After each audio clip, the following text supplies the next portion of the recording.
গুলিবিদ্ধ হয়েছেন ইনকিলাব মঞ্চের ওসমান হাদি, ইনকিলাব মঞ্চের মুখপাত্র ওসমান হাদি, এবং এরপরেই তাকে কিন্তু দ্রুত হাসপাতালে নিয়ে আসা হয়েছে এবং সেই সাথে আপনাদেরকে এই মুহূর্তে ওসমান হাদি কিন্তু ভর্তি রয়েছে ঢাকা মেডিকেল কলেজ হাসপাতালে। আপনারা জানেন যে তিনি ঢাকা ৮ আসন থেকে এবারে নির্বাচন করছেন এবং ইনকিলাব মঞ্চের মুখপাত্র তিনি। আমরা এখানে একটু জানার চেষ্টা করব মূলত তার সাথে যারা ছিল তারা কি প্রত্যক্ষদর্শীরা কি বলছে। ভাই গুলি কিভাবে লাগছে একটু বলবেন? কিভাবে লাগছে? গুলি করছে এলাকায় বিজয়নগর, আমরা ওখানে দুইজন বাইকের উপর ছিল বিজয়নগর এরিয়াতে, পানির ট্যাঙ্কির সামনে, ওখানে বাইক থেকে দুইজন ডিরেক্ট ভাই ভ্যানে ছিল, ভ্যানের উপরে ভাইয়ের মাথায় গুলি করে, আমরা পিছনে ছিলাম। তারপরে সঙ্গে সঙ্গে আমরা ভাইকে হসপিটালে নিয়ে আসছি। আমরা চাচ্ছি ভাই এখন ভাইয়ের রক্তের প্রয়োজন, বি নেগেটিভ, আপনারা ব্লাডটা ম্যানেজ করে আপাতত আমাদের কাছ থেকে কোনো ধরনের সাক্ষাৎকার চাইেন না, আমরা আপনাদেরকে সাক্ষাৎকার দেবো ইনশাল্লাহ। আর ভিতরে আসেন না আপনি, এটা আমাদের অনুরোধ।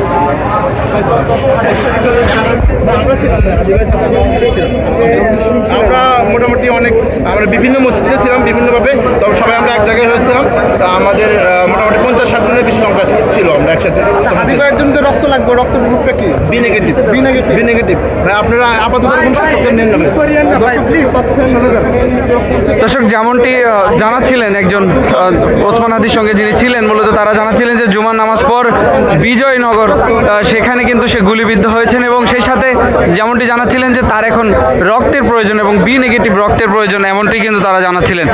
আমরা আপনার সাথে একটু কথা বলার চেষ্টা করবো। আপনার কি কতবার বলবো? এক মিনিট পর বলতেছি আপনাদের রক্তের প্রয়োজন, আপনারা একটু পরে আসেন না প্লিজ। বি নেগেটিভ রক্তের প্রয়োজন পরে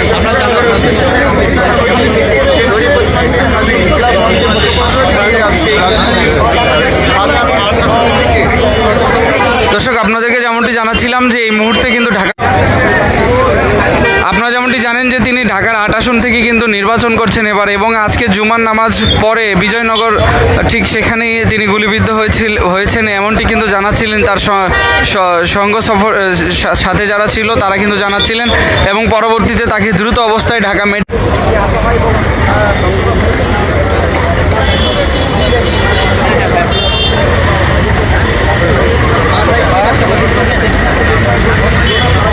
এবং গুলিবিদ্ধ অবস্থায় তাকে দ্রুত ঢাকা মেডিকেল কলেজ হাসপাতালে নিয়ে আসা হয়েছিল। আমরা যেমনটি এখানে এসে জানতে পেরেছি, এবং আজকে তিনি নির্বাচনী প্রচারণা করতে বেরিয়েছিলেন।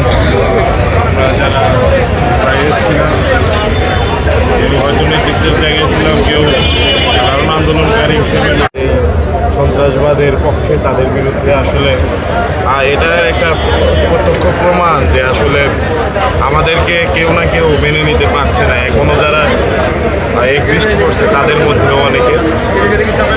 তো আমি দেশবাসীর কাছে শরীফ ওসমান হাদি ভাইয়ের জন্য দোয়া চাই, হাদি ভাইকে যেন আল্লাহ তাআলা বাঁচিয়ে রাখেন, এবং জুলাইকে যারা ভালোবাসে তারা প্রত্যেকেই হাদিকে, শরীফ ওসমান হাদিকে ভালোবাসে।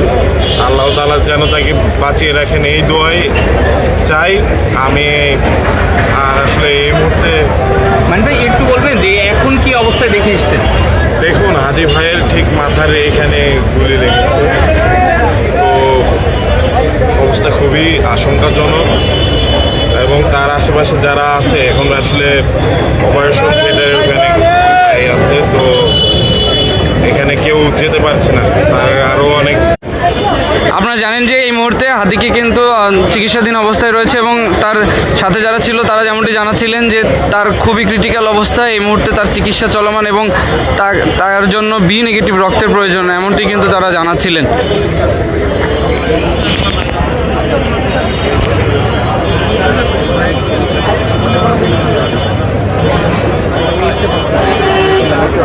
বলবেন যে কি ঘটেছিল? আমি যতটুকু জানলাম যে উনি নির্বাচনী প্রচারণা করছিল এবং সে সময়ে বাইক থেকে সম্ভবত দুজন ব্যক্তি তাকে গুলি করে চলে যায়, তার মাথার এখানে গুলিটা লাগে। তো তার অবস্থা বেশ সিরিয়াস, তো সবাই দোয়া করেন উনি যেন আমাদের মধ্যে বেঁচে ফিরে। লোকেশনটা কোথায়? ঘটনা সম্ভবত পল্টনের ওইদিকে হয়েছিল, গণ অধিকার পরিষদের অফিসের ওই যে রাস্তাটা, ওই রাস্তাটা। আপনারা কি মনে করছেন যে এই ঘটনাকে কেন্দ্র করে? আসলে বলার সময় আসলে বিপক্ষে দলের লোকজনও করতে পারে, আওয়ামী লীগের লোকজনও তো এখনও আছে, জাতীয় পার্টি সহ অনেকে আবার ফিরে আসার চেষ্টা করছে। আসলে কে করেছে এটা বলা যাচ্ছে না। আমাদের আইন প্রয়োগকারী সংস্থাগুলো উচিত ছিল যেই 1300 অস্ত্র উদ্ধার করার জায়গাটা সেটা নিশ্চিত করে, সেটা আসলে করতে পারেনি।